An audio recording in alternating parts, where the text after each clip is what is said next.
नमस्कार, मैं हूं केशव पंडित और आप देख रहे हैं हमारा देश का तेजी से बढ़ता है एटीवी न्यूज़ चैनल। इस वक्त आप देख रहे हैं हमारा खास कार्यक्रम सीधा सवाल और हमारे साथ आज खास मेहमान हैं जो किसी परिचय की मोहताज नहीं है। जी हाँ, लेकिन उनका एक नया परिचय जिससे हम रूबरू करवाते हैं, जिससे आप अनजान थे, आप उनको टीवी डिबेट्स पर तो देखते थे, उनको आप सुनते भी थे। वो जो दिल्ली से अयोध्या जाती हैं राम जी के दर्शन के लिए, जो दिल्ली की आवाज उठाती हैं आपके लिए, दिल्ली की बेटी, आयरन लेडी ऑफ दिल्ली और उन्हें हम कई नामों से बुला सकते हैं। Next CM of Delhi. अगर आप अपना विकास चाहते हैं, अपना भला चाहते हैं और आपके लिए कोई खड़ा नहीं है, तो वो खड़ी होंगी जिनकी रग-रग में देशभक्ति है, राष्ट्रवाद है, जिनको किसी के सर्टिफिकेट की जरूरत ही नहीं, आवश्यकता ही नहीं, न किसी धर्म की, न किसी राष्ट्रवाद की। तो हमारे साथ में हैं शबनम फाजिल खान। बहुत-बहुत स्वागत है आपका एटीवी न्यूज़ चैनल पर। बहुत शुक्रिया भाई, आपका बहुत शुक्रिया।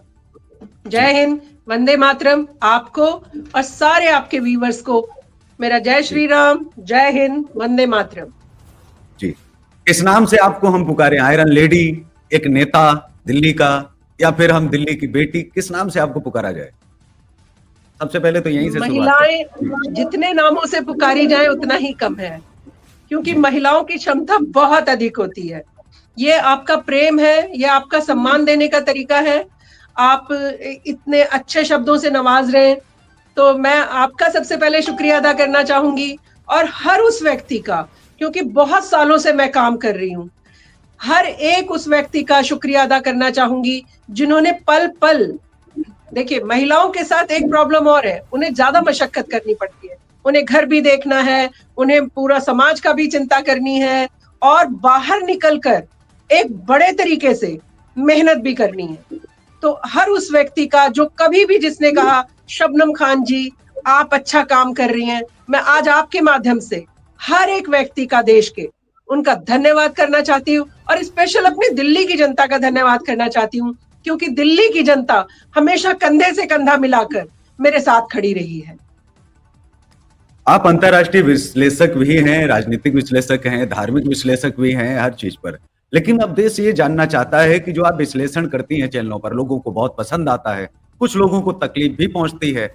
मैं ये जानना चाहता हूं, जो उन लोगों का एक सवाल है कि राष्ट्रवाद केवल दिखावा है या राष्ट्रवाद का कहीं ना कहीं स्रोत है? कैसे राष्ट्रवाद आपके मन में आया? कहाँ से पैदा हुआ ये राष्ट्रवाद? जी, सीधा सवाल। देखिए केशव भाई, जब भी हम राष्ट्र की बात करते हैं तो जो दिल से काम कर रहे हैं राष्ट्र के लिए, उनका एक अलग ही रूप आपको नजर आएगा, और जो छद्म वेश धर के इस तरीके के काम कर रहे हैं उनका भी आपको पैटर्न नजर आएगा।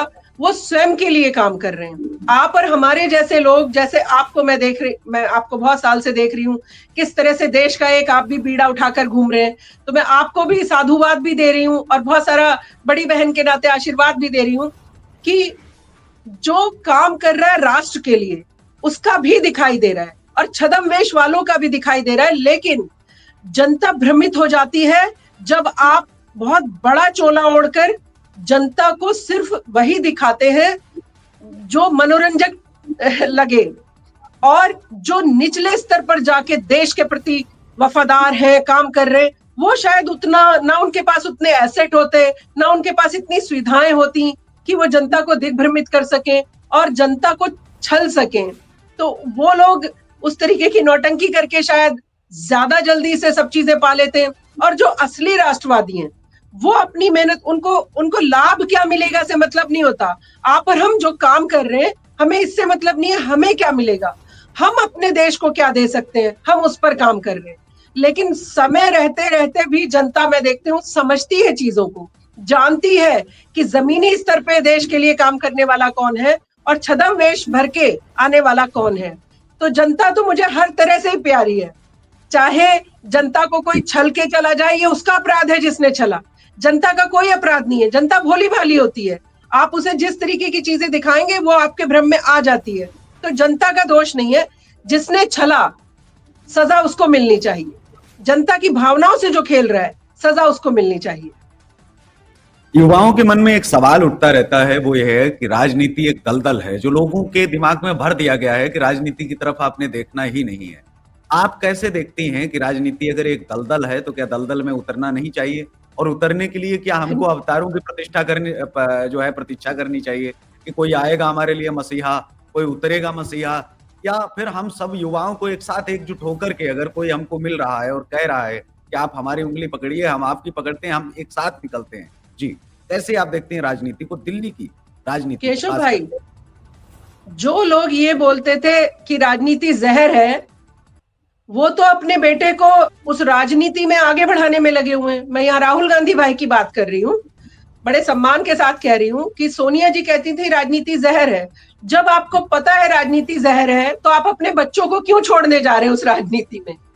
तो आप समझिए, दूसरों को राजनीति से दूर रखने का मकसद है कि आप लोग सिर्फ कार्यकर्ता ही रहिए, नेता बनने की मत सोचिए, देश की बागडोर पकड़ने की कोशिश मत कीजिए, आप हमारे पिछलग्गू बने रहिए। राजनीति दलदल नहीं है, दलदल वो व्यक्ति हैं जो राजनीति को खराब करते हैं। राजनीति तो बहुत अच्छी चीज है, राजनीति के माध्यम से आप देश की जनता को, दिल्ली की जनता को वो दे सकते हैं जो शायद आप और हम आम आदमी होकर नहीं दे पा रहे हैं। मैं तो कहती हूं कि हर अच्छे व्यक्ति को, हर देशभक्त व्यक्ति को राजनीति में जाना चाहिए, ताकि वो जो नकली नेता यहाँ पर दुकान चला रहे, उनकी आप और हमारे जैसे लोग दुकानें बंद कर सके। क्योंकि राजनीति को इन्होंने दुकान बना दिया है अपना। मैं केजरीवाल जी की भी अगर बात करूं, आपने देखा कि इस तरह से टूटी चप्पल पहनना, वैगनार गाड़ी में आना, नहीं भाई मैं तो बिल्कुल आम आदमी हूं, और फिर सारे संसाधन लेना, बड़ा बंगला बनाना। तो ये करने वाले नेता, फिर तो दिल्ली की जनता को और देश की जनता को, ऐसे नेताओं को मुंह तोड़ जवाब देना चाहिए। और आप नेताओं की क्यों बात करते हैं? आप किसी भी फील्ड में चले जाइए, एक ना एक चंगू मंगू इस तरीके का आपको मिल ही जाएगा। तो मैं तो बोल रही हूं कि जनता थोड़ी अगर अवेयर हो, आंखें थोड़ी खुली रखे और ये देखे कि बरसों बरस कौन हमारे लिए रात के 2 बजे भी खड़ा रहा है, रात के 3 बजे भी फोन कौन उठा पाता है हमारा? क्या जो मुख्यमंत्री आम आदमी बताता था वो हमारा फोन उठाता है? नहीं उठाता है। उससे तो मिलना ही मुश्किल हो गया है, हम तो उसके दरवाजे तक नहीं जा पा रहे। तो जनता को जागरूक होना पड़ेगा। जिस दिन जनता ठान लेती है ना केशव भाई, वो जब केजरीवाल जैसे व्यक्ति को वो बना सकती है मुख्यमंत्री, तो आप और हम जो देश को समर्पित है, जो जनता को समर्पित है, जो बरसों से बिल्कुल निस्वार्थ, कोई लालच नहीं, किसी तरीके का कोई हमें अपना पर्सनल कोई लालच नहीं, कोई एजेंडा नहीं हमारा अपना, हम देश को समर्पित है। तो आप और हम क्यों ना राजनीति में जाके ऐसे चंगू मंगू नेताओं के छक्के छुड़ाएं जो जनता को छलने का, ठगने का काम कर रहे हैं। कोई ऐसा सगा नहीं है जिसे केजरीवाल जी ने ठगा नहीं। तो मैं तो जनता से कह रही हूँ, थोड़ा सा अवेयर होने की जरूरत है। जो भी व्यक्ति अच्छा आए, सच्चा आए, उसको चुनिए। झंडे देखना छोड़ दीजिए कि झंडा कौन सा पकड़ कर आए। झंडा कोई भी हाथ में हो, व्यक्ति अगर अच्छा है तो व्यक्तिगत रूप से चुनाव करिए। जी, भारतीय राजनीति में जो हिंदू मुस्लिम, भारत पाकिस्तान जो हो रहा है वर्तमान समय में, कितनी जरूरत है और कितनी नहीं जरूरत है, दोनों आपसे सवाल इसलिए हैं क्योंकि इस देश में वो सवाल आपसे आज नहीं तो कल आपसे भी किया जाएगा। क्या आप इसको जरूरत समझती हैं कि भारतीय राजनीति में अब ये 2 शब्द रह गए हैं, कोई मायने रखते हैं? विकास पर और विनाश पर अगर बातचीत हो तो ज्यादा है, विकास पर विनाश पर अगर बातचीत हो तो वो अहम सवाल होना चाहिए। और हमारा मिशन और हमारा लक्ष्य होना क्या चाहिए असल में? जी केशव भाई, बात हिंदू मुसलमान की नहीं है, बात सिख ईसाई की नहीं है। बात इसकी है कि मेरे हिंदू भाइयों को भारत में रहकर 500-550 साल में मंदिर लेना पड़ता है। क्यों भाई? आप एक अलग राष्ट्र भी ले लेंगे, पाकिस्तान भी चले जाएंगे कि पाकिस्तान हमारा है, मुसलमानों का है। यहाँ पर हिंदू मुसलमान की कोई बुराई नहीं है। जो भारत का मुसलमान है उसे भारतीय कहना चाहिए। मैं मुसलमान हूं, मेरा धर्म पहले है और देश बाद में है, ये मैं ऐसे कहने वाले मुसलमानों को आपके माध्यम से मुंह तोड़ जवाब दे रही हूं कि आप भारत में रह गए बाय चॉइस या बिना चॉइस, आप भारत में रह गए ना, तो आप भारतीय हो गए। फिर मेरा धर्म पहले रहेगा और देश बाद में रहेगा, ये कहने वालों का यहाँ पर गुजारा नहीं है।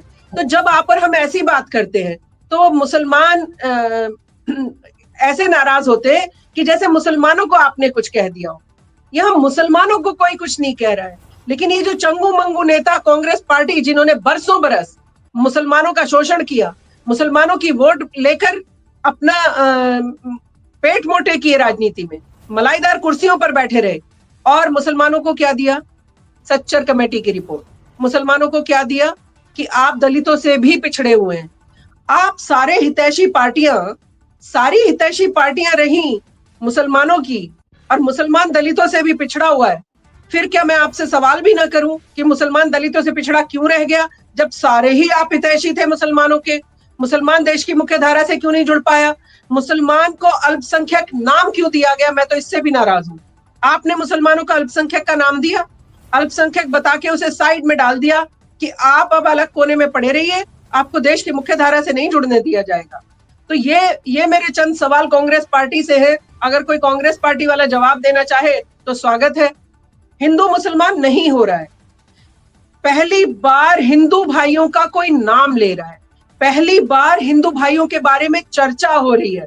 वरना बहुसंख्यक बता के हिंदुओं को तो साइड रख दिया जाता था कि आप बहुसंख्यक हैं।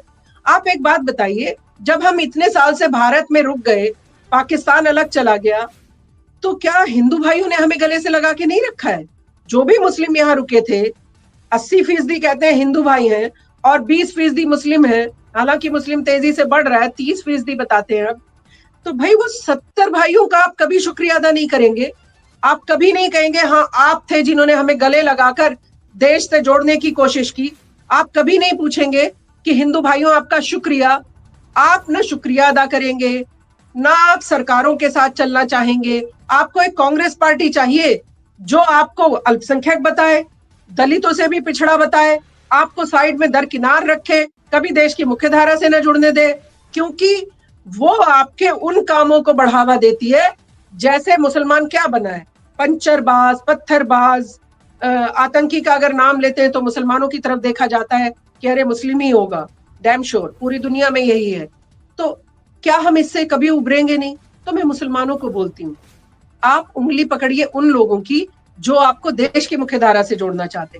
आप उंगली पकड़िए उन लोगों की जो आपको आगे लेकर जाना चाहते। आप उन लोगों की उंगली पकड़ के क्यों चल रहे हैं जो आपको दलितों से भी पिछड़ा बताते हैं? बस इतनी सी बात है। इसमें हिंदू मुसलमान की कोई बात नहीं है।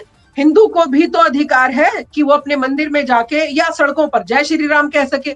आप सड़क पे नमाज पढ़े तो जायज है, हिंदू भाई जय श्री राम बोले तो खराब है? तो ये तो आपको सोचना पड़ेगा ना। बस मेरा इतना कहना है कि यहाँ हिंदू मुस्लिम वाद कुछ नहीं है। हाँ, हिंदू थोड़ा अवेयर हुआ है और हिंदू की चर्चा होने लगी है, इसलिए शायद चंगू मंगू पार्टी जो भी हैं वो सब चाहती हैं कि हम इन्हें हिंदू मुस्लिम में। आप तो हिंदू मुस्लिम की बात कर रहे हैं। राहुल गांधी जी के बयान सुनिए, वो क्या कह रहे हैं? वो कह रहे हैं कि तुम जाट हो, तुम गुजर हो, तुम दलित हो। वो तो हिंदू भाइयों को भी बांटने का काम कर रहे हैं। अगर हिंदू भाई नहीं समझ पा रहे हैं तो ये हिंदू भाइयों को बहुत ज्यादा तकलीफ देने वाला है। उनको जागरूक होना पड़ेगा और ऐसे नेताओं को बाहर का रास्ता दिखाना पड़ेगा जो हमें बांटने का काम कर रहे हैं। बिल्कुल आपने सही कहा कि भारतीय राजनीति में जो हो रहा, तो आपने बात की राहुल गांधी जी पर ही आ रहा था कि जो राजनीति के अंदर जो चर्चाएं चल रही हैं, लगातार जो बातचीत चल रही है कि दिल्ली अब किसकी, दिल्ली का अगला सीएम कौन, दिल्ली का अगला मुख्यमंत्री कौन, इस चीज को लेकर के जो दिल्ली के लोग जो महसूस भी कर पा रहे हैं, जो देख भी पा रहे हैं कि जो दिल्ली में आ रहा है, केजरीवाल जी दिल्ली में जो है बड़ी बड़ी बातचीत किया करते थे। दिल्ली में केजरीवाल जी अन्ना आंदोलन से उठे और अन्ना आंदोलन के बाद में अरविंद केजरीवाल जी ने देश से वादा किया, जो आपने चप्पल की बात की कि चप्पल पहन के आए, जरूरत क्या थी? जब आप इतनी बड़ी गाड़ी से उतर रहे हो, फिर तो आपने साथ में लगे हाथ गांधी जी की तरह धोती भी पहन ली होती, लगे हाथ फिर एक लकुटिया भी पकड़ ली होती, हाथ में गीता भी रख ली होती, और फिर आप आते और फिर आप कहते कि देखिए मैं तो गांधी की तरह बिल्कुल आ गया हूं, अब मैं ही तो गांधी हूं दिल्ली का। ये बातचीत जो है होनी चाहिए थी जब आप पूरी तरह से उतर रहे थे। चप्पल तो आपने बापूजी की डाल ली, लेकिन बापू का बाकी तो आपने कुछ किया नहीं। मैं अब इस चीज पर आता हूं कि दिल्ली अब इस वक्त में बहुत बुरे दौर में है, जो हम देख पा रहे हैं, चाहे प्रदूषण की बात हो या कई चीजों की। आज जो है उनके परिवहन मंत्री ने भी इस्तीफा दे दिया और ये आरोप लगाया, ये भी नहीं कि मैं व्यस्त था या चीजें कि जिन पर बातचीत होनी चाहिए थी उन पर तो आपने बातचीत ही नहीं की। जिसको प्रमुख पद दिया था उसने आज इस्तीफा दे दिया बिना कहे, बिना डरे, और ये भी नहीं कि वो जाकर के भाजपा की गोद में बैठ गया हो। उसने कहा कि जिन चीजों के लिए आप आए थे वो तो आपने किया ही नहीं। जी केशव भाई, आप किसी को 6 महीना बुद्धू बना सकते हैं, 1 साल बुद्धू बना सकते हैं, 2 साल बुद्धू बना सकते हैं। केजरीवाल जी ने तो दिल्ली की जनता को झूठ बोल बोलकर कि मैं दिल्ली को स्वर्ग बना दूंगा, मैं दिल्ली को लंदन, पेरिस, अमेरिका बना दूंगा, ये कह कहकर छलते रहे। और दिल्ली की जनता भोली भाली हमारी, शायद अब की बार कुछ बदलाव आएगा। शायद अब हम, दिल्ली की जनता ये समझ ही नहीं पाई कि वो अपना बदलाव करने आए हैं। वो शराब माफियाओं से पैसा खाकर अपना पेट मोटा कर रहे हैं। अगर आपको केजरीवाल जी की कुछ साल पहले की फोटो उठाइए, आप याद करिए अन्ना आंदोलन को, इतना सा चेहरा, इतना सीका सा आदमी, और अब आप उनको मिल लीजिए। अब उन्हें खांसी, अब दिल्ली वालों को हो रही है प्रदूषण से, अब उन्हें खांसी भी नहीं होती है, क्योंकि अपना इलाज वो कहीं बाहर जाके करा के आते हैं। उनका एक मंत्री राघव चड्ढा, जो आम आदमी है, जिन्होंने शादी हीरोइन से की, आम आदमी है, इसलिए आम आदमी की पहुंच वहां तक होती नहीं है। वैसे मैं, ये पर्सनल इशू है, लेकिन मैं फिर भी उठा रही हूं। दूसरी बात, अपनी आंख का ऑपरेशन फॉरेन कंट्री में जाकर कराते हैं, कहेंगे कि जी मैं तो पैसे वाला हूं। फिर आम आदमी क्यों बताते थे, फिर टूटी चप्पल क्यों पहन के आते थे, फिर जनता को क्यों ठगने का काम करते थे। आज दिल्ली की जनता प्रदूषण से सांस लेने में, आप और मैं, दिल्ली में ही रहती हूं मैं, आप मेरी आवाज सुन रहे होंगे किस तरीके से चोक हो रही है। वो इसलिए चोक हो रही है क्योंकि हम बाहर घूमते हैं दिन भर, बाहर स्मोक इतना ज्यादा है। कभी आप पराली के ऊपर रख देंगे, कभी आप प्रधानमंत्री नरेंद्र मोदी जी ने ये भेज दिया है प्रदूषण, उनके ऊपर रख देंगे, कभी आप एलजी के ऊपर ठीकरा फोड़ देंगे। आप बताइए, अगर एलजी ने ही सारा काम करना है तो दिल्ली की जनता आपको क्यों चुने? फिर शबनम खान को क्यों ना चुने? फिर शबनम खान को क्यों ना जिता के लाया जाए, जो इसका सॉल्यूशन जानती हैं, जो दिल्ली की जनता के दर्द को समझ रही हैं, जो बरसों से उनके साथ खड़ी हैं। आपने तो निर्भया बेटी तक को नहीं छोड़ा। हमने निर्भया के दरिंदों को फांसी तक चढ़ाकर दम लिया केशव भाई। हमने तब तक आवाज बुलंद रखी जब तक वो फांसी पे नहीं चढ़ गए निर्भया के दरिंदे, वरना वो बच जाते। आपको पता है उनके वकील ने कितने पैतरे खेले, लेकिन हमारी आवाज में कोई कमी नहीं आई। शायद अगर हमारी आवाज थोड़ी कम हो जाती तो उनका वकील उन्हें बचा ले जाता निर्भया के दरिंदों को। इन्होंने निर्भया बेटी को भी नहीं छोड़ा केशव भाई, इन्होंने उसका भी इस्तेमाल किया। इन्होंने वहां पर जितना भी कुछ सेटअप था निर्भया के नाम पर भुनाकर मुख्यमंत्री बन गए। चलिए, बेटी के सदके में आप बन भी गए तो कम से कम बेटियों का दर्द तो समझते। फिर दर्द तो समझते हैं। आपको मैं बताऊं, मेरे पास दिन भर में 25-30 लड़कियां ऐसी आती हैं कि दिल्ली सरकार के पास गए थे, केजरीवाल जी तो खैर मिलने का मतलब ही नहीं होता, मुख्यमंत्री का दरवाजा तो बिल्कुल क्लोज है, किसी को आने नहीं देते हैं। वो पता नहीं अंदर क्या करते रहते हैं, शायद शराब माफियाओं से मीटिंग में बिजी रहते हैं, इसलिए शायद दिल्ली की बेटियों के पास आने का, मिलने का कोई समय नहीं है उनके पास। जी, कोई तकलीफ में है बेटी, हम रात के 2 बजे खड़े हो सकते हैं, तो मुख्यमंत्री कहां गायब है? जो पहले जब मुख्यमंत्री नहीं था तब जबरदस्ती तारों में आपने देखा होगा पेचकस प्लास लेके ड्रामा करना कि मैं तुम्हारा ये करूंगा, मैं तुम्हारा वो करूंगा। तो मैं बोल रही हूं कि किस तरीके के मुख्यमंत्री हैं भैया। आपको दिल्ली की बेटियों से कोई लेना देना नहीं है, आपको इस पॉल्यूशन से कोई लेना देना नहीं। आपने किसी सड़क पर भी कोई ऐसी चीज नहीं देखी होगी जो दिल्ली सरकार की तरफ से की जा रही हो। मैं पूरी दिल्ली में घूमती हूँ, कूड़े के ढेर है, अब तो एमसीडी भी आपके पास है। केजरीवाल जी से सवाल है मेरा कि एमसीडी भी आपके हाथ में है, दिल्ली सरकार भी आपके हाथ में है। वो 4 क्लास जो आपने स्कूल की बनाई थी कि हमने देखो स्कूल बड़े फैंटास्टिक कर दिए, भाई आपने जो स्कूल बनाए और जिन गलियों से बच्चा होकर जा रहा है वहां 4 शराब की दुकानें खोल दी। बच्चा क्या देखता जा रहा है स्कूल तक? शराब की दुकानें, उस पर शराबियों की भीड़, एक बोतल के साथ एक बोतल फ्री। आप ये कर रहे हो और फिर आप कहते हो मैं दिल्ली का बेटा हूं, मैं दिल्ली का भाई हूं, मुझे वोट करिए। मतलब आप तो उन वाले नेताओं से भी खतरनाक नेता हैं जो शायद कुछ साल पहले थे आपसे पहले। आप तो उन नेताओं से भी खतरनाक नेता हैं, ना सिर्फ मुसलमानों के लिए, पूरी दिल्ली के लिए। और इनका कनेक्शन तो आप देखते हैं, कभी पन्नू से जुड़ता है, कभी मतलब आतंकी संगठनों तक से आपका नाम जुड़ता है। फिर मैं कैसे माफ कर दूं आपको? क्योंकि शायद पॉल्यूशन के लिए एक बार शबनम खान उन्हें माफ कर दे, लेकिन देश के खिलाफ कोई काम करेगा फिर शबनम खान के पास माफी का कोई गुंजाइश नहीं है।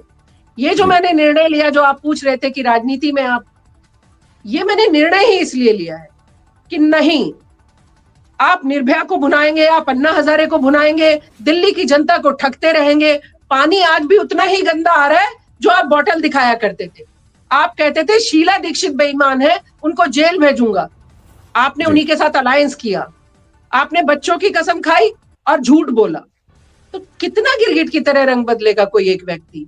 इतना गिरगिट की तरह रंग बदलने वाला व्यक्ति अगर मेरी दिल्ली में राज कर रहा है और जनता को छले जा रहा है, तो फिर तो उसे टक्कर देनी पड़ेगी। इसलिए मैं राजनीति में आई हूं और मैं चाहती हूं कि असली बदलाव जो जनता को चाहिए दिल्ली की, वो मैं बदल कर दिखाऊं। और आपका आशीर्वाद रहा, दिल्ली की जनता का आशीर्वाद रहा, तो जरूर बदलेगा। दिल्ली के अंदर एक बहुत बड़ी समस्या जिस पर आज तक किसी का ध्यान ही नहीं गया, जबकि जाना चाहिए था। दिल्ली में जो हम ट्रांसजेंडर की बात करते हैं, ट्रांसजेंडर्स हमारे बहुत ज्यादा है, बड़ी संख्या में है, उनकी कभी समस्याएं नहीं सुनी गई। उनका मैंने एक इंटरव्यू किया था अभी 4 से 5 दिन पहले, उनकी जो अध्यक्षाएं थी, उन्होंने कहा कि हमारी तो कोई सुनता ही नहीं, ना तो भाजपा ना ही अरविंद केजरीवाल जी की सरकार सुन रही है। दोनों में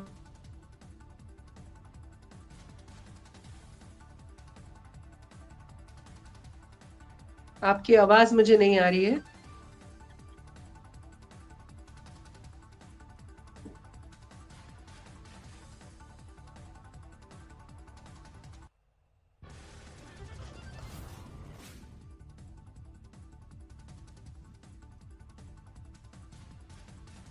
केशव भाई, आपकी आवाज मुझे नहीं आ रही है।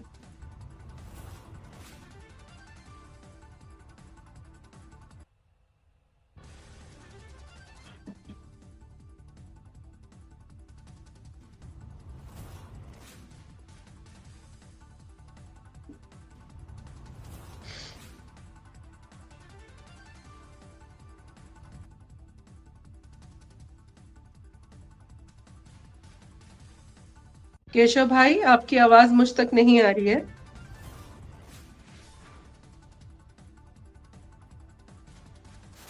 नेटवर्क का थोड़ा सा इशू हो रहा है, बीच में जहाँ पर नेटवर्क में हम नहीं आए, तो चाहूंगा कि आप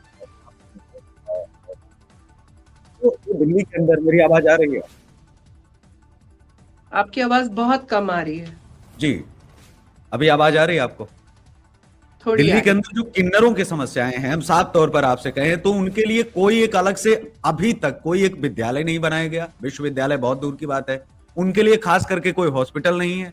उनके लिए कहीं पर अगर सार्वजनिक रूप से भी देखें जो दिल्ली में होना चाहिए था, कोई अलग से उनके लिए शौचालय या उनके लिए अलग से सार्वजनिक कोई चीजें नहीं की गई हैं। ये उनकी तकलीफ थी अपनी कि हम कहाँ जाएं। क्या हम, न तो हमारी गिनती महिलाओं में की जा रही है न पुरुषों में की जा रही है, हम कहाँ जाएं, हम किस में जाएं? हमें तो हर जगह से लताड़ के भगाया जाता है, हमें तो हर जगह से मार के भगाया जाता है। उनकी तकलीफ को आप इमेजिन करके देखो, और क्या आप इस पर कहेंगे आपकी तरफ से, अगर आप दिल्ली में आते हैं तो आप उनके लिए क्या करेंगे? क्योंकि एक बहुत बड़ा वोट है, इस पर किसी का ध्यान ही नहीं गया और उनके लिए किसी ने आज तक आवाज नहीं उठाई, न उनको साथ लेकर के चलने की, न उनको टिकट में आरक्षण देने की। नारी शक्ति की तो बात करते हैं, लेकिन क्या अर्ध नारी शक्ति की भी बात होनी चाहिए या नहीं होनी चाहिए? जो अर्ध नारी शक्ति है उसकी भी तो बात होनी चाहिए। उनके सशक्तिकरण का क्या? वो केवल जीवन भर ताली बजा के मांगते रहे, उनको ऐसा हमारी सरकारों ने बना दिया है। और खास करके दिल्ली इसलिए बोल रहा हूं, अन्य राज्यों में तो जगह जगह पड़े होते हैं तो इतना ध्यान नहीं जाता है। राजधानी है, यहाँ बहुत बड़ी संख्या है इनकी संख्या पर ध्यान नहीं गया, न इनके लिए कोई खास योजना अभी तक निकाली गई है जिसमें इनकी एजुकेशन की बात हो, इनके पालन पोषण की बात हो, इनके लिए आवास योजना की बात हो, इनके लिए अलग से बहुत सारी जो योजनाएं होनी चाहिए। आप कैसे देखते हो दिल्ली के अंदर, क्योंकि दिल्ली बहुत विशेष है? जी केशव भाई, मैं आपके माध्यम से ट्रांसजेंडर्स के लिए आपके माध्यम से एक वचन देना चाहती हूँ।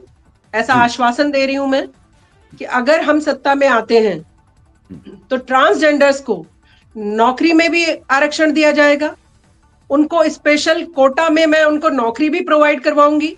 और जिस तरीके से मैं देख रही हूँ ट्रांसजेंडर्स को जगह जगह रेड लाइट, जहां भी मेरी गाड़ी रुकती है, जहां भी लोगों की गाड़ी रुकती है, वो भीख मांगते नजर आते हैं। पैसे दीजिए, 2 रुपए दीजिए, 10 रुपए दीजिए। इस तरीके से ट्रांसजेंडर्स, मुझे दुख होता है देखकर, क्योंकि वो भी तो आप और हमारी तरह ही हैं, हमारे ही परिवार का हिस्सा हैं। हम अपने परिवार के हम अपने शरीर के किसी एक अंग को कैसे अलग कर सकते हैं? तो मैं आपके माध्यम से ट्रांसजेंडर्स को ऐसा आश्वासन दे रही हूँ कि अगर वो हमारे साथ जुड़ेंगे और नहीं भी जुड़ेंगे तब भी मेरी आवाज बुलंद रही है हमेशा उनके लिए। आपको शायद नहीं पता, मैंने उनके लिए बहुत काम किया है। पर अगर अगर अगर वो सब हमारे साथ जुड़ेंगे और हम सत्ता में आते हैं, ना सिर्फ उन्हें नौकरियों में, बल्कि जैसे अभी आप कह रहे थे उनके लिए कोई अस्पताल नहीं है, उनके लिए अलग अस्पताल क्यों हो? मैं तो इस बात से नाराज होती हूँ कि लड़की मैं हॉस्पिटल की बात नहीं कर रहा था, मैं हॉस्पिटल की बात नहीं भाई, कर रहा था, मैं विद्यालय की बात कर रहा था, क्योंकि उनके साथ विद्यालय में भेदभाव होता है पढ़ने को लेकर के। उनके लिए एक अलग से ये विद्यालय क्यों नहीं होना भेदभाव चाहिए, मैं ताकि वो आपके माध्यम से दिमाग से मैं मिटा करके आपके पढ़ सकें। माध्यम से उनको ऐसा आश्वासन दे रही हूँ, वो उसी क्लास में सबके साथ गर्व से सम्मान से बैठ के पढ़ेंगे, वो उसी हॉस्पिटल में गर्व से सम्मान से अपना इलाज कराएंगे। मैं तो चाहती हूं कि हम लोग ये लड़की का अस्पताल, ये लड़की का स्कूल, इन सब चीजों को छोड़ के हमारा स्कूल, हमारा अस्पताल, हमारा देश, हमारी दिल्ली, इस पर रहे हम लोग डटकर। तो उन लोगों को पूरे सम्मान के साथ दिल्ली की जनता से, देश की जनता के साथ जोड़ा जाएगा और हर संभव जहां भी उनके साथ अन्याय होता है उनको पूरा न्याय दिलाने की कोशिश की जाएगी। और अगर सत्ता अपने हाथ में हो तो आपको पता है मुख्यमंत्री चाहे तो कितनी चीजें दे सकता है, देता नहीं है वो बात अलग है, लेकिन मुख्यमंत्री के हाथ में होता है कि दिल्ली की जनता हमारा परिवार है, उसको कोई रत्ती भर तकलीफ ना हो। इलेक्शन में केशव भाई, आपके माध्यम से अगर आप मुझे इजाजत दें तो 2 सेकंड और लूंगी। बिल्कुल जी। चुनाव के समय सुबह 4 बजे हमारी घंटी बजाने वाला नेता, हमारे एक एक महिला के पैर छूकर आशीर्वाद लेने वाला नेता फिर नजर नहीं आता है, किसी भी पार्टी का हो, फिर नजर नहीं आता। फिर उसे सिक्योरिटी चाहिए, फिर उसे दुनिया भर का तामझाम चाहिए, फिर उसके लिए बड़ी गाड़ी चाहिए। क्यों भाई? जब चुनाव था तब क्या था? तब क्यों आप 4 बजे आके घंटी बजा देते थे? तब क्यों ढोल पीटते हुए आ जाते थे कि बहन जी मैं आपका बेटा हूं, आपका भाई हूं, आपका पिता हूं, आपका चाचा हूं? क्यों बताते थे? फिर क्या बदल गया कि आप जनता को देखना ही छोड़ चुके? फिर क्या बदल गया? आप उनसे ही विमुख हो जाते, आप उनको चेहरा तक नहीं दिखाते। तो मैं ये बड़े बदलाव की तरफ ले जाना चाहती हूँ दिल्ली को। मैं चाहती हूँ मेरे दरवाजे तक, वैसे तो दरवाजा हमेशा खुला रहेगा, लेकिन किसी भी दिल्ली के व्यक्ति को मुझ तक ना पहुंचना पड़े। मैं दिन रात एक एक की घंटी बजा के पूछूं, आपको कुछ काम है तो मुझे बताइए, मैं यहीं खड़ी हूं, मैं यहां खड़ी हूं, साइन कराइए, काम करिए, बच्चों को स्कूल भेजिए, अस्पताल में कोई दिक्कत है तो मैं खड़ी हूं, आपको जरूरत ही नहीं है तकलीफ उठाने की। किसी मुख्यमंत्री को फोन मिलाते रहना ये बुरी बात है, उसके कार्यालय में जो पीए है वो आपको समय ही ना दे। दिल्ली की जनता को मैं देखती हूँ धक्के खाते हुए, शिकायत लेकर आते रहते हैं मेरे पास, फिर हम लोग काम करते हैं। जो काम राज्य सरकार को करना चाहिए दिल्ली की, वो हमें करने पड़ते हैं। तो आप सोचिए फिर हम ही क्यों ना संभाल लें कुर्सी, फिर हम ही क्यों ना करें वो काम जो हम करते आ रहे हैं। ये एक बड़े बदलाव की तरफ मैं दिल्ली को लेकर जाऊं। अगर आप सबका आशीर्वाद मिला, दिल्ली की जनता ने अगर मुझे आशीर्वाद दिया, दिल्ली की जनता को अगर लगा कि शबनम खान जी में वो क्षमता है, शबनम खान जी दिल्ली को ज्यादा अच्छा संभाल पाएंगी, तो मैं आपके माध्यम से आश्वासन दे रही हूं, दिल्ली एक बहुत बड़े बदलाव की तरफ जाएगी। पहली बार दिल्ली को एक ऐसा नेता मिलेगा, एक ऐसा लीडर मिलेगा जो जन जन की घंटी बजाकर पूछेगा बताइए क्या काम है। और ये केजरीवाल के वचन नहीं है, ये शबनम खान के वचन है। मैंने 700 किलोमीटर यात्रा की है भाई, मैं गांव गांव होकर गई हूँ, दिल्ली से अयोध्या पैदल। मैंने जनता के मर्म को समझा है। मैं दिल्ली की जनता, मैं तो दिल्ली में पैदा हुई पली बड़ी हूँ, दिल्ली की जनता को समझती हूँ मैं, उनके दुख को, दर्द को, महिलाओं को क्या तकलीफ है। फ्री कुछ नहीं चाहिए उन्हें, फ्री नहीं चाहते हैं, सम्मान सहित जब कुछ काम कहें वो होना जरूरी है। आप फ्री में बस में लटक कर कार्यालय तक पहुंचे और वहां आपको धक्के मिले तो वो फ्री की बस भी बेकार है उनके लिए। ये जब मैं बात करती हूँ, और ऑटो वाले भैया से भी जब मैं बात करती हूँ, जिसने केजरीवाल का पोस्टर भी चिपकाया होता है अपने ऑटो पर, वो भी कह रहा होता है इसने हमें भी ठग लिया दीदी। अच्छा, अब 4 सवाल आपसे हैं जो एक एक करके आप उत्तर दें। एक तो दिल्ली में बढ़ते भिखारी, जिनका वोट तो ले लिया जाता है लेकिन उनके बारे में भी कभी सोचा नहीं जाता। दिल्ली में बढ़ता बाल श्रम, बाल श्रमिक बहुत बढ़ रहे हैं दिल्ली में। भले ही सरकारी विद्यालय बहुत अच्छे बना दिए हुए हैं, दावे किए जा रहे हैं, लेकिन बाल श्रमिक जो है वो हर वर्ष बढ़ रहे हैं और लगातार बढ़ रहे हैं। तीसरा सवाल हमारा है कि दिल्ली के अंदर नशा कहां से आता है, नशा कैसे बढ़ रहा है, जिसके कारण वहाँ चाहे लड़कियों पर अत्याचार आप देखो कि मारा जा रहा है, लोगों को मारा जा रहा है कि नहीं आप पैसा दीजिए, वसूली। मतलब एक तरह से हम कहें कि जो मुंबई के अंदर कभी था वो अब दिल्ली के अंदर हो गया है। इसको भले ही हम सामने से न देख रहे हो, लेकिन अंदर से वसूली जारी है। ठीक वही अंडरवर्ल्ड वाली स्थिति जो है, जो दिल्ली के अंदर बन रही है, वो कैसे दूर होगी? शबनम खान कैसे दूर करेंगे? ये मेरे 4 क्वेश्चन एक साथ में हैं। और फिर हम ये भी आपसे जानना चाहेंगे कि क्या उत्तर प्रदेश की तर्ज पर एंटी रोमियो स्क्वाड हो, क्या बनने की जरूरत है? जिस तरह से छेड़खानी बढ़ती जा रही है, जिस तरह से जो सुनसान इलाके हैं उनमें पेट्रोलिंग कम होती है, वहां अगर जाएं रात में कोई नशे मिले उसको उठा के ले आओ, पहली बार में 5,000 का जुर्माना ठोको, 10,000 का ठोको, बिना कारण 8 बजे के बाद में रात में अगर कहीं बाहर कोई उड़दंग करते हुए मिले, सीधा 10,000 का जुर्माना, चाहे वो कितने भी बड़े बाप का बेटा हो। क्या इस तरह के कानून नहीं होने चाहिए? अगर बिना कारण के लोग घूम रहे हैं सुनसान सड़कों पर, अनजान जगहों पर, जहां से शायद बेटी गुजर सकती है, तो ये दिल्ली की बेटी, दिल्ली की बेटियों के लिए, दिल्ली के लिए खास करके क्या करना चाहेगी? जी। मैंने दिल्ली की बेटियों के लिए एक मुहिम चला भी रखी है ऑलरेडी। मैं सिलना जानती हूँ तो उधेड़ना भी जानती हूँ। ये मैंने दिल्ली नहीं, देश की बेटियों के लिए चला रखा है। स्पेशली दिल्ली, क्योंकि मैं दिल्ली में रहती हूँ, तो दिल्ली की बेटियां ज्यादा जुड़ जाती हैं। सबसे पहले निर्भया के समय जस्टिस वर्मा की कमेटी को हम सब लोगों ने जो सुझाव दिए थे, आपको कहीं भी लाइट नहीं मिलेगी। ऐसे बहुत सारे क्षेत्र हैं दिल्ली में जहां लाइट अवेलेबल नहीं है, बेटियां अंधेरों से गुजर कर जाती हैं। और आज हमारी बेटियां काम पे जाती हैं, जो नाइट में भी ड्यूटी करती हैं, वो जब लौटती हैं तो वहां पर अंधेरा है, लेकिन किसी को चिंता नहीं है कि बेटी आएगी कैसे उस गली से। उस गली से घर तक आने में जो बेटी की दहशत है, शायद बलात्कार होना, किसी का छेड़ना और उस दहशत से गुजरना एक समान समझती हूं मैं। कि जब आपको ये डर हो, यहां से इस गली से मेरे घर तक का रास्ता अंधेरा वाला है और मैं उस घर तक कैसे पहुंचूं अपने, डर रही है बेटी, ये डर दूर करना बेहद जरूरी है। इसलिए पूरी दिल्ली को जगमगाना बेहद जरूरी है। पूरी दिल्ली में लाइटिंग की व्यवस्था। बीच में मैं 10 सेकंड और आपका लूंगा जी, 10 सेकंड में, और इसी बीच में जोड़ रहा हूं। जब आप लाइट की बात कर रहे हैं, जब लाइट लग ही गई है तो फिर अब शबनम खान जी क्या तीसरी आंख की भी व्यवस्था करेंगी ताकि नजर रहे दिल्ली पुलिस की? जी देखिए, एक ये कहना कि सीसीटीवी लगवाएंगे और वो सीसीटीवी चलते ना हो। केजरीवाल जी ने कहा था सीसीटीवी लगवाएंगे और चलते नहीं है वो सीसीटीवी, वो किसी काम के नहीं है। एक सीसीटीवी लगाना, और आपने कहा तीसरी नजर, अगर मुख्यमंत्री की खुद ही सब चीजों पे नजर रहे, मेरा चैलेंज है, बेटी बेटा बुजुर्ग सारे सुरक्षित महसूस करेंगे। अगर एक दिल्ली का मुख्यमंत्री, दिल्ली का एक मंत्री, दिल्ली का एक जो सम्मानित कुर्सियों पर बैठे हैं, अगर वो खुद भी पैनी नजर रखे, सीसीटीवी तो एक अलग चीज है, वो अपराध होने के बाद देखा जाएगा। अपराध हो गया, क्या प्रॉब्लम थी, कौन था वो व्यक्ति, उसे छाना जाएगा, ढूंढा जाएगा, और सीसीटीवी चलना भी चाहिए, जो चलते नहीं है। सीसीटीवी भी चले। और दिल्ली का मुख्यमंत्री क्या रात भर नहीं घूम सकता है? क्या दिल्ली का मुख्यमंत्री रात में गलियों पर नहीं घूम सकता है? क्या प्रशासनिक व्यवस्था को दुरुस्त नहीं कर सकता है? क्या जो पुलिस है कि मेरे हाथ में नहीं है, मेरे हाथ में नहीं है, पुलिस क्यों आपके हाथ में हो? पुलिस आपके हाथ में नहीं होनी चाहिए।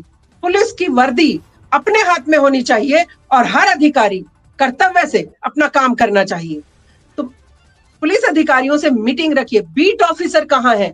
बीट ऑफिसर कहीं ना कहीं किसी प्रॉपर्टी डीलर के पास बैठे हैं, किसी दुकान में बैठकर समय काट रहे हैं। जब फोटो खिंचाकर भेजने का ऑफिसर को टाइम आता है तो फोटो खींची उस स्थल पे पहुंच के और भेज दी कि देखिए हम तो यहाँ मुस्तैदी से काम कर रहे हैं। उन सबको भी अलर्ट जोन में लेकर जाना पड़ेगा कि अब आप आराम से कुर्सियों पर नहीं बैठ सकते हैं। अब बदल चुकी है दिल्ली। अब दिल्ली का मुख्यमंत्री वो लेजी आदमी नहीं है जो शराब के चक्कर में लगा हुआ है, जो दिल्ली की जनता को ठगने के चक्कर में लगा हुआ है।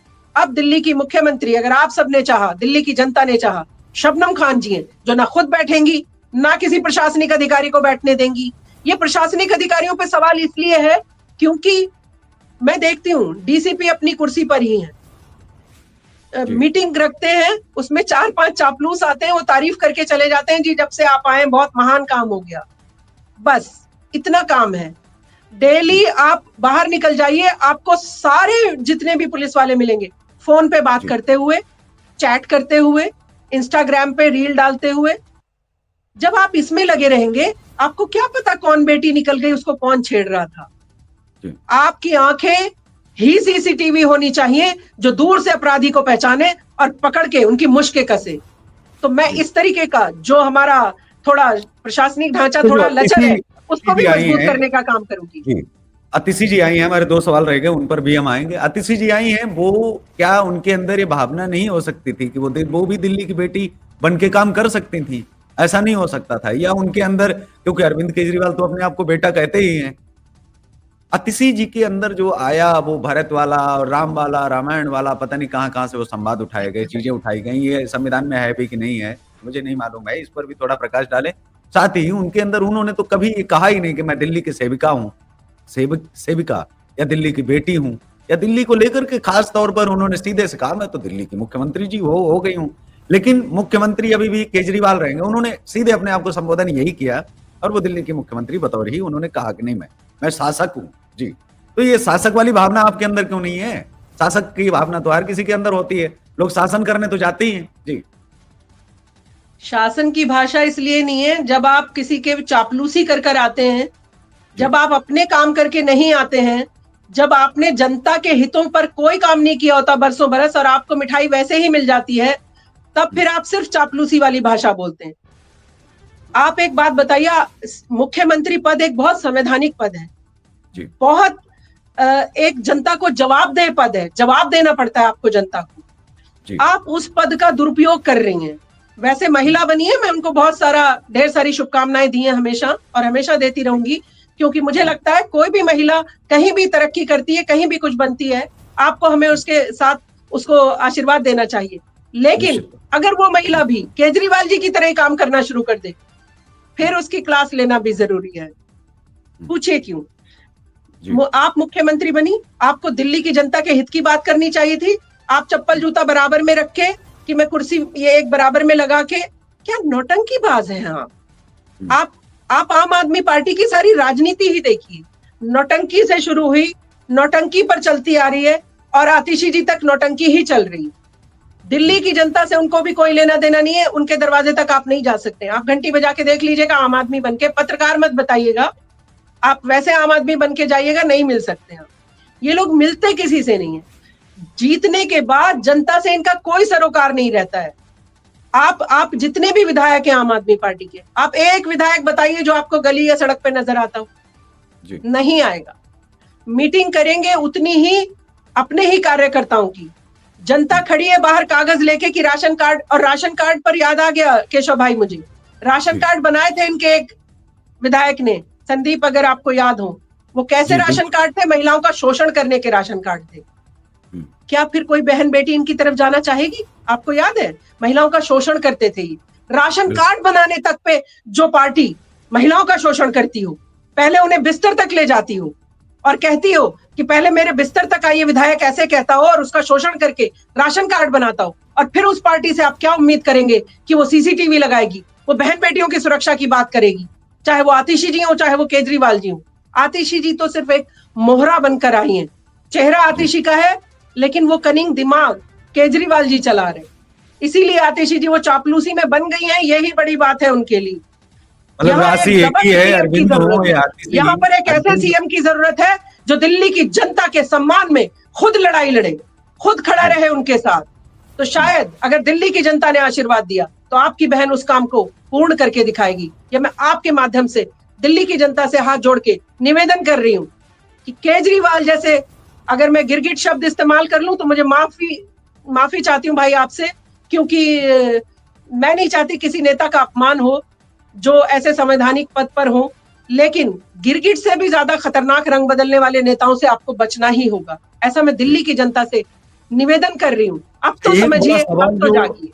जी, एक सब बड़ा सवाल जो 10 सालों में घूमता रहा, जिसकी वजह से अरविंद केजरीवाल सत्ता में आए, जिस वजह से शीला दीक्षित वहां से गई और जिस वजह से बहुत कुछ हुआ।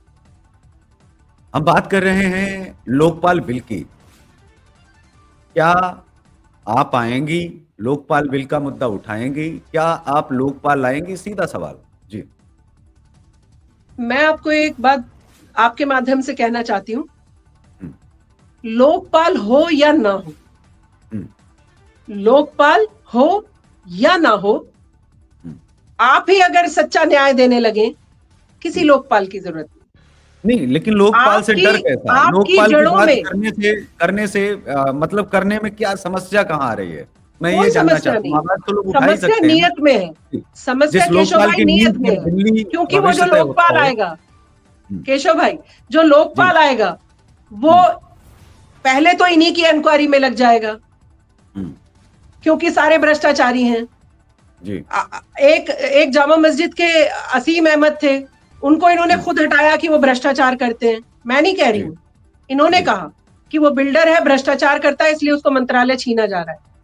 हम्म, तो मैं बोल रही हूँ लोकपाल बेचारा पहले आएंगे तो इनकी इंक्वायरी में लग जाएंगे, इसलिए लोकपाल इनके जमाने में कभी नहीं आएगा। जी। लेकिन हाँ, हम, अगर आप मुझसे पूछ रहे हैं कि आप लोकपाल लाएंगी कि नहीं, जी। क्यों नहीं बिल्कुल। लाएंगे? मैं तो चाहती हूं दिल्ली एकदम छनी हुई, साफ सुथरी, शानदार। दिल्ली हमारी राजधानी है। आप सोचिए, हमारी राजधानी को तो ऐसा होना चाहिए, जो भी कोई व्यक्ति देखे गर्व से सीना चौड़ा करके देखे, अरे हम दिल्ली में खड़े हैं। दिल्ली में ना पॉल्यूशन है, ना दिल्ली में अपराध है, ना दिल्ली में भ्रष्टाचार है। हर व्यक्ति सुचारू रूप से काम कर रहा है।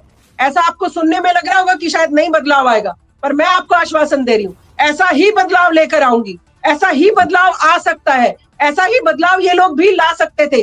नियत में खोट है, इच्छा शक्ति कमजोर है, क्योंकि खुद के घर चोरी से भरे हुए माल से हैं। जो शराब नीति आप देख ही रहे किस तरीके से इन्होंने जनता को ठग लिया। शराब एक बोतल के साथ बोतल फ्री दे रहे हैं, जो बेटियों का शोषण होता है। और मैं एक बात का और जवाब देना चाहती हूँ, आप बच्चों की बात कर रहे थे कि बाल श्रमिक बच्चे बहुत ज्यादा हैं। अगर हम उन्हें अच्छा स्कूल देते, अगर हम उन्हें मुफ्त शिक्षा दे सकें, अगर हम उन्हें झूठी बातें ना बताकर सच में दिल्ली में ऐसे 2-4 स्कूल खोल दें जहां ये जो श्रमिक बच्चे हैं वो पढ़ाई करेंगे और उनकी अर्न का कुछ उपाय निकाल दें, तो मुझे लगता है फिर आपको कोई बाल श्रमिक नजर नहीं आएगा।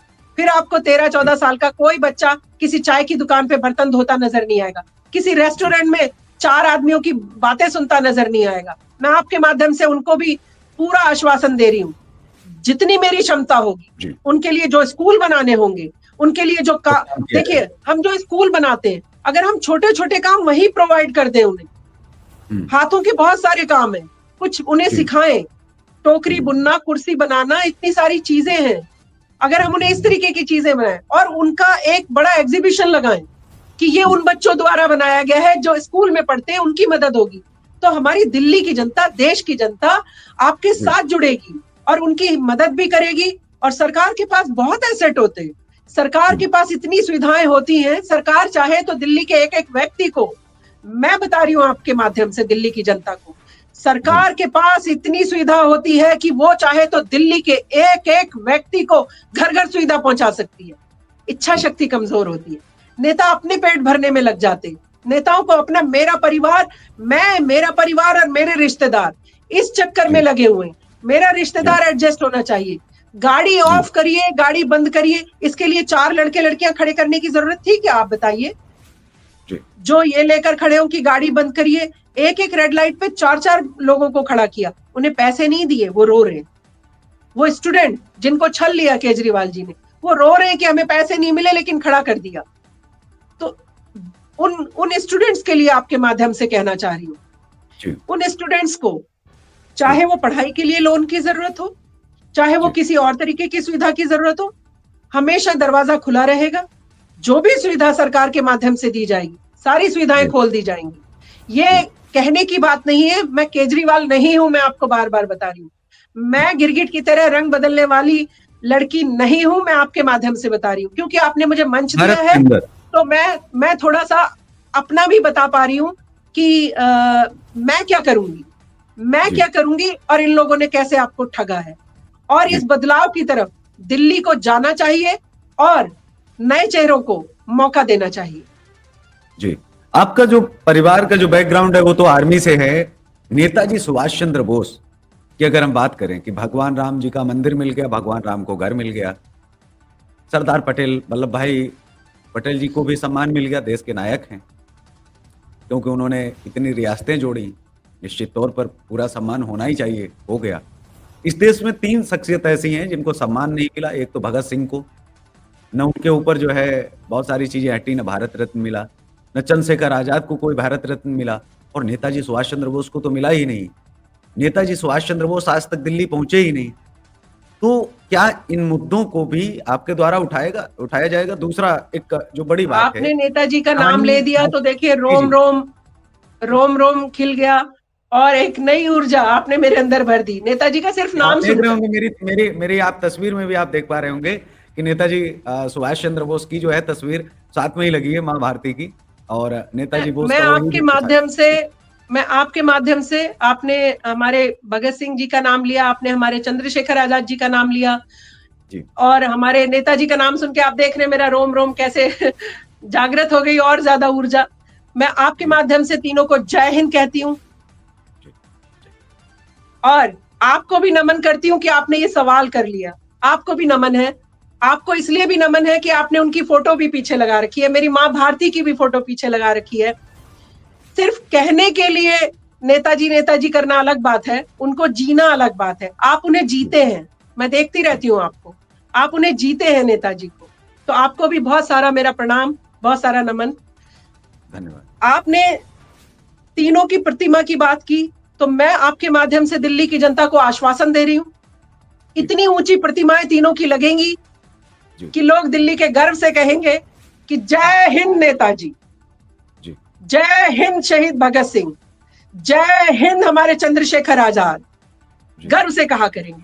दिल्ली के कोने कोने में आपको सबकी तस्वीरें, सबके स्टैचू नजर आएंगे और जो ये होना चाहिए। ये बच्चों में जागृति लाने का भी एक हमारा जो बच्चों को भी जागरूक करना बेहद जरूरी है। कौन थे नेताजी? सिर्फ नेताजी थे इस तक सीमित नहीं रहना है बच्चों को, उनके बारे में जागरूकता एक हम अभियान भी चलाएंगे ताकि नेताजी के बारे में जन जन तक पहुंचे कि उन्होंने हमारे लिए क्या किया, हमारे देश को क्या देकर गए। वो दिल्ली ना पहुंचे,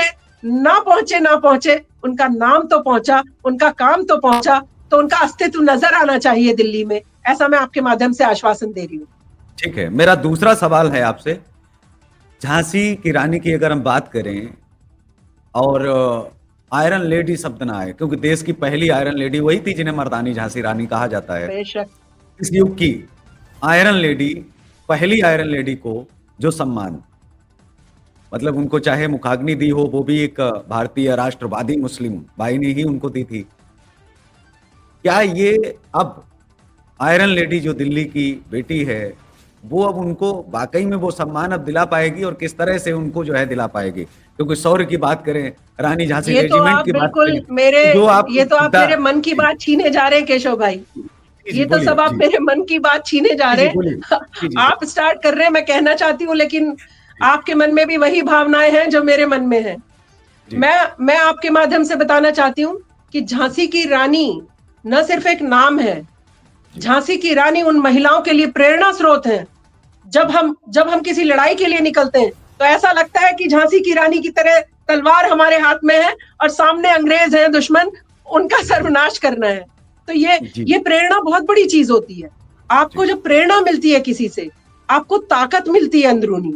मैं बेटियों के लिए कह रही हूँ, झांसी की रानी अवार्ड भी मैं शुरू करूंगी और हम देते भी रहते हैं, लेकिन एक सरकारी झांसी की रानी अवार्ड शुरू किया जाएगा जिसमें उन बहन बेटियों को जिन्होंने किसी भी कार्य क्षेत्र में कुछ ऐसा काम किया है जहां बेटियों के लिए कुछ नई दिशा खुली है, एक झांसी की रानी अवार्ड भी सरकारी मैं आरंभ करूंगी जरूर। और आपका धन्यवाद, आपने मुझे याद दिलाया। ये मेरी भावनाएं आपके मुंह से निकल रही हैं। शायद आपका मेरा कोई प्रभु श्री राम ने कनेक्शन जोड़ा है, तो मैं आपका बहुत धन्यवाद करना चाहती हूँ। और मेरे हमेशा कान उमेटते रहिएगा, मेरे हमेशा कान उमेटते रहिएगा आप, कि आपने ये कहा था, अगर मैं रत्ती भर भी कोताही करती नजर आऊं, मेरे कान उमेटिएगा। आप लोग पकड़ लीजिएगा मेरी कान, बाजू भी नहीं कह रही हूं मैं कह रही हूं आप सब मेरे कान उमेट दीजिएगा। अगर रत्ती भर भी मेरी कही हुई बातों में आपको 0% भी कहीं कमी नजर आए, पकड़ लीजिएगा मेरे कान कसकर और सीधी दिशा दिखा दीजिएगा। चलिए वो वाले काम करिए जो आपने कहे थे। वैसे आपको करने की जरूरत नहीं पड़ेगी, फिर भी आपको अधिकार है, आप मेरे भाई हैं, मेरे कान पकड़ पकड़ के उमेट के मेरे काम करवाइएगा। ये काम रह गया। कुछ ऐसा होगा तो वहां पर बिल्कुल टोका जाएगा, अवश्य टोका जाएगा, जहां पे, क्योंकि बड़ी हैं आप। और अब तो आप दिल्लीज डॉटर वो डीडी भी लग रहा है, इंग्लिश में भी दीदी आ रहा है, तो आप तो अब वैसे भी दिल्ली की दीदी बनने वाली हैं। तो अब दिल्ली आपको जो है, दिल्ली को बड़ी बहन मिलने वाली है, दिल्ली को एक बेटी मिलने वाली है और दिल्ली की सेवा करने वाली। सबसे बड़ी बात ये है, दिल्ली के लिए खुशखबरी ये है कि तमाम वो संगठन जो अब आपको चाह रहे हैं दिल से, जिनके लिए न तो भाजपा काम कर पा रही है, न विपक्ष में पार्टियां काम कर पा रही हैं, न सुनवाई हो रही है, वो पीड़ित हिंदू, वो पीड़ित राष्ट्रवादी, अगर हम उन्हें कहें, चाहे वो हिंदू हो, मुसलमान हो, सिख हो, ईसाई हो, बहुत सारे पीड़ित राष्ट्रवादी, जिनका राष्ट्रवाद बड़ा छोटा पड़ गया, उनसे वादे बहुत बड़े किए गए थे, राष्ट्रवाद पर जी ये भाई। होगा, राष्ट्रवाद पर वो होगा। लेकिन वो एक अलग तरह से, जैसे हम बात करें नेताजी सुभाष चंद्र बोस के जो पड़पौत्र हैं, उन्होंने भाजपा छोड़ दी और उन्होंने कहा मुझे क्या चाहिए, मेरे साथ इतना बड़ा नाम जुड़ा है, आपने जो वादा किया था, मतलब एक उनका ही अगर वंशज छोड़ करके जा रहा है, मतलब एक बड़ी सोचने वाली बात है, बड़ा गंभीर है राष्ट्रवादियों के लिए, और राष्ट्रवादी परेशान हैं। एक तो उनके लिए क्या कहेंगे, और दूसरा जो बात रानी झांसी की हम बीच में छोड़ के चले गए थे कि आर्मी में क्या रानी झांसी रेजिमेंट की जो आप आवाज उठा रही हैं, क्या आप दिल्ली की बेटी जो है,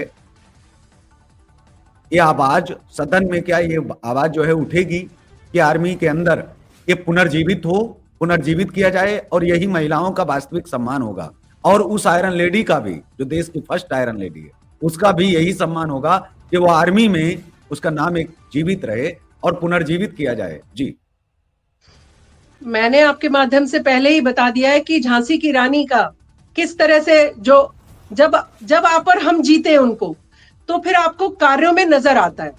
जी, और आर्मी का आप कह रहे हैं, तो इसके लिए तो मैं बरसों से लड़ाई लड़ रही हूँ, इसके लिए तो मैं सालों से कह रही हूँ कि महिला महिला करने से काम नहीं चलेगा। महिलाओं 50% आबादी है, महिलाओं की वोट भी चाहिए। चुनाव के समय आपको बेटी भी नजर आ जाती है, चुनाव के समय आपको नाली भी नजर आ जाती है, सड़क भी नजर आ जाती है। चुनाव के बाद क्या करते हैं आप? चुनाव के बाद की बात है सारी। तो आप जब भी, अगर भगवान ने लिखा होगा, जब केजरीवाल जी जैसे व्यक्ति दिल्ली की जनता चुन सकती है, तो शबनम खान ने तो अपना जीवन दिया है दिल्ली को और देश को। अगर मुझे चुनेंगे तो मैं आपके माध्यम से आश्वासन दे रही हूं, केंद्र सरकार से भी जो भी काम होंगे, चाहे लड़कर कराने पड़े, चाहे प्रेम से कराने पड़े, कराकर ही दम लूंगी। झांसी की रानी का वजूद जो आज कहीं खोता नजर आ रहा है, नेताजी का वजूद जहां कोई कुछ खोता नजर आ रहा है, दिल्ली में आपको सबको जीवंत देखेंगे और बच्चा बच्चा पहचानेगा कि झांसी की रानी कौन थी, हमारे नेताजी कौन थे, सुभाष चंद्र बोस जी, और हमारे जितने भी शहीद हुए हैं लोग। आप, मैं तो बोल रही हूँ कि दिल्ली पुलिस के भी जो शहीद हुए हैं, एक स्मारक बनना चाहिए बढ़िया सा। दिल्ली के बच्चे वहां पर जा जाकर देखें कि दिल्ली पुलिस भी कितनी जाबाजी से काम करती है, जहां एक तरफ थोड़ा सा कम काम करती है, जहां कुछ लोगों की शिकायत भी रहती है, पर कुछ लोग जाबाजी से भी काम करते हैं। तो उन सब चीजों पर, हर मुद्दे पर काम किया जाएगा। किसी को डरने घबराने की जरूरत नहीं है। एक नई दिशा, एक नया रास्ता देखने को मिलेगा और पहली बार दिल्ली की जनता जानेगी नेता कैसे होते हैं। जी, अंत में एक जो सवाल है आपसे, वो यही कि जब दिल्ली के अंदर बहुत सारे राजनीति के अंदर जब धूर्तता से, जब धूर्त जुड़ सकते हैं, तो राजनीति में अच्छे लोग क्यों नहीं आ सकते? राजनीति में सेवा की भावना से काम करने वाले लोग कैसे नहीं आ सकते? इसको प्रधानमंत्री नरेंद्र मोदी ने भी ये साबित किया है कि दलदल नहीं है, राजनीति बहुत अच्छी चीज है। राजनीति में अगर आप आना चाह रहे हैं और आने का प्रयास कर रहे हैं, बहुत अच्छी बात है, आप आइए, स्वागत है आपका। क्योंकि अगर आप नहीं आएंगे तो देश का निर्माण कैसे हो पाएगा, देश का कायाकल्प कैसे हो पाएगा, देश का विकल्प बनिए, किसी पर थोपिए मत, आप मसीहा ढूंढिए मत, इंतजार मत करिए, खुद मसीहा लोगों के लिए बन जाइए और आप आइए। स्वागत है राजनीति में आपका, राजनीति से दूर मत भागिए। और इस चीज को लेकर के हम बातचीत जो कर रहे थे, हमारे साथ में जो दिल्ली की बेटी, नेक्स्ट सीएम ऑफ दिल्ली, ये जो विजन के साथ में जो है, वहां के लोग जो इनको एक उपाधि भी दे रहे हैं, आयरन लेडी दिल्ली, और दिल्ली की डॉटर के रूप में, इसलिए कि daughter of Delhi, not leader of Delhi. ये चीज जो राजनीति में बदलाव आप ला रही हैं, इसके लिए भी बहुत बहुत आपका धन्यवाद। कि आप इस विषय के साथ में, इस सोच के साथ में आप आगे बढ़ रही हैं। दिल्ली के अंदर जो भी चीजें आप आने वाले समय में आप करने जा रही हैं, वाकई में काबिले तारीफ है। इन विषयों पर, इन चीजों पर कभी ध्यान गया ही नहीं। देश में हम एक बड़ी चीज खोते जा रहे हैं, वो है राष्ट्रभक्ति, राष्ट्रवाद। लेकिन दिल्ली के अंदर ये देखना पड़ेगा, हिंदू हो, मुस्लिम हो, सिख हो, ईसाई हो, जो भारतीय है, जो राष्ट्रवादी है, जो हिंदुस्तानी है, वो प्रथम होना चाहिए, क्योंकि हमारे लिए नेशन फर्स्ट है। इसी विचारधारा के साथ में अगर कोई आगे बढ़ रहा है, चाहे कोई भी व्यक्ति हो, प्रधानमंत्री हो, मुख्यमंत्री हो, इस देश के मंत्री हो, या फिर आईएएस आईपीएस हो, या इस देश का छोटे से छोटा नागरिक, किसान हो, जवान हो, हर व्यक्ति को राष्ट्रवाद जो है अपने पन्नों में, अपनी सोच में प्रथम लिखना भी चाहिए, पढ़ना भी चाहिए और सोचना भी चाहिए और जेहन में रखना भी चाहिए। यही तो सम्मान है। इसी के लिए तो भारत के हमारे क्रांतिकारियों ने आजादी दिलवाई और उन्होंने कहा कि देश को हम आजादी तो दे गए हैं, बस देश बनाना बाकी है। मेरे बच्चों, तुम इस देश को बनाना। 75 सालों में जो देश बनाने की बातचीत चल रही थी, जिन क्रांतिकारियों की वजह से हमने जो आजादी पाई, और वो कह गए कि अब देश बनाना बाकी है, देश को बनाना, और देश को बनाने के लिए ही अब दिल्ली के अंदर जो है हमारी शबनम फाजिल खान जी ने जो बीड़ा उठाया है, उनको अनंत शुभकामनाएं हैं, अनंत बधाइयां हैं कि वो दिल्ली की जनता से क्या अपील करना चाहेंगे, राष्ट्रवादियों से क्या अपील करना चाहेंगे, जो पीड़ित राष्ट्रवादी हैं उनके लिए खास करके क्या अपील होगी। जी, क्योंकि समय भी अब 2 मिनट बचा है। जी, तो हम चाहते हैं कि आप केशव भाई, जी, क्या मैसेज रहेगा राष्ट्रवादी लोगों की बात कर रहे थे, तो मैं आपके माध्यम से सारे राष्ट्रवादी लोगों से कहना चाहती हूँ, आइए जुड़िए हमारे साथ और हम सब लोग मिलकर असली राष्ट्रवाद किसको कहते हैं ये उन नेताओं को बताएंगे जो छद्म वेश में जनता को ठगने का काम करते हैं। मेरी आपके माध्यम से सबसे अपील है, आइए मुझे बताइए, मैं प्रणाम करने आऊंगी आप सबको, क्योंकि हर व्यक्ति को सम्मान चाहिए और जो असली काम करने वाले उन्हें कहीं ना कहीं दरकिनार कर दिया जाता है। सबका स्वागत है, दिल खुला है, दरवाजा खुला है, आइए सबका स्वागत है। तो आप मेरा ये संदेश जरूर हर राष्ट्रवादी तक पहुंचाइएगा, चाहे वो जनता वाले हों, चाहे वो बड़े कहीं किसी लेवल वाले हों, सबका स्वागत है। सब आइए, हम सब लोग मिलकर दिल्ली को, देश को एक अलग दिशा देंगे, नई मजबूती देंगे और सारे जिन्होंने ठग लिया है हमारी दिल्ली की जनता को, उनको मुंह तोड़ जवाब देंगे। ये मेरा एक संदेश। और दिल्ली की जनता के लिए मैं कहना चाहूंगी, अगर आप सच में चाहते हैं आपके स्कूल अच्छे हो, अगर आप सच में चाहते हैं आपके बच्चे नशे से बचें, वो आपने सबसे बड़ा मुद्दा उठाया दिल्ली का। आज हमारा स्कूल का बच्चा, जो मैंने आपको पहले भी कहा था, जब वो स्कूल जाने तक 10 शराब की दुकानें देख रहा है तो उसको शराब की तरफ आकर्षित हो रहा है। नशे की, आपको पता है कि पंजाब किसी से छुपी नहीं है बात कि किस तरह से ड्रग्स की वहां पर कारोबार चलता है बड़े लेवल पर। हमारे दिल्ली के बच्चों की नस नस में नशा भेजा जा रहा है। कौन है ये लोग? मैं हमेशा कहती हूँ, जो एक पकड़ा गया उसको मत देखिए, उसके पीछे कौन काम कर रहा है, कौन सिंडिकेट है, हमें पीछे तक जाने की जरूरत है। तो मैं दिल्ली के अपने बच्चों को नशा मुक्त कराकर दम लूंगी। नशा दिल्ली में कहीं नशे का नाम तक नहीं छोड़ूंगी, तब तक चैन की सांस नहीं लूंगी। ये मैं आपके माध्यम से हर माता पिता को दिल्ली के और बच्चों को आश्वासन दे रही हूँ कि नशा मुक्त दिल्ली कर दी जाएगी। और ये मैं खुद, आप जवाबदेही तय करूंगी अपनी, कि अगर मैं इतने समय में नशा मुक्त नहीं कर पाई दिल्ली को, तो हटा दीजिएगा मुझे, भगा दीजिएगा मुझे, मत रहने दीजिएगा मुझे दिल्ली में। क्योंकि किसी भी नेता को अधिकार नहीं जो अपने वचनों को कहने के बाद उन पर काम ना करे। मैं माता पिता को आश्वासन दे रही हूं दिल्ली के कि आपके बच्चों को नशा मुक्त कराकर दम लूंगी। ये सबसे बड़ा मुद्दा है। पॉल्यूशन भी छोड़ दीजिए, नशा सबसे खतरनाक मुद्दा है दिल्ली का, जो आपने हिट कर दिया। और मेरे को याद आ गया कि इसका जवाब हर नेता से लेना चाहिए। समय बहुत अब कम बचा है, हमारे पास कुछ सेकंड्स बचे हैं।